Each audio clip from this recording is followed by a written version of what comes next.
It's the end of the week and the second day of a new month. Hello and welcome to WIV4 News for Friday, May 2nd. I'm Joydell Trail.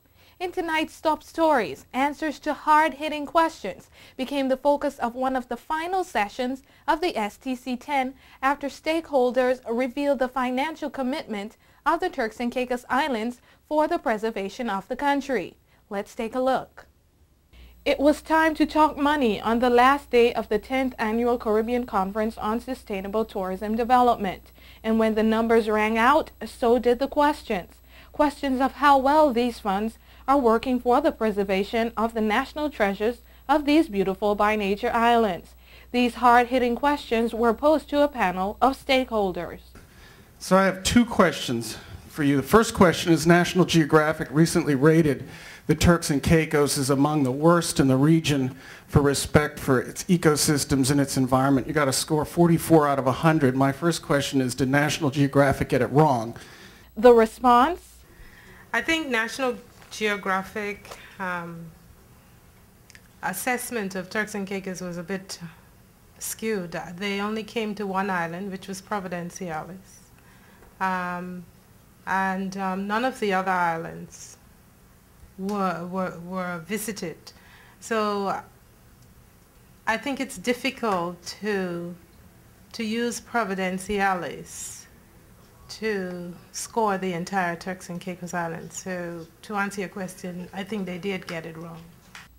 There were questions about the Nikki Beach development and the potential harm to the coral reef, to which Director of the Department of Environment and Coastal Resources, Wesley Clairvaux, said that all coral that was in harm's way have been relocated in the Reef Ball project.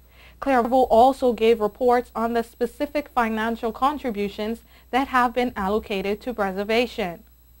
At end of financial year 2006, closing balance of the Conservation Fund was well over $3 million.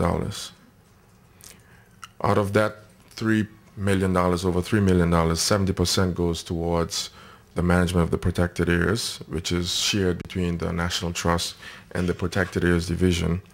20% goes towards community conservation projects, which I will speak more on later, and 10% is held as reserve for times when things might get rough. Those funds have already been used by both government and non-governmental organizations to carry out the work.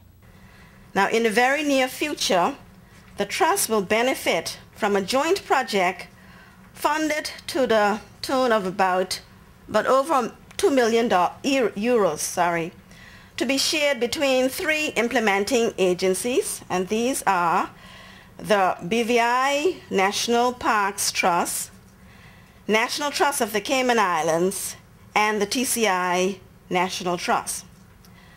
Through this project, TCI Trust endeavors to produce management plans for areas such as Bird Rock Point and Little Emigress Key, and complete restoration and implement a sustainable program for Government House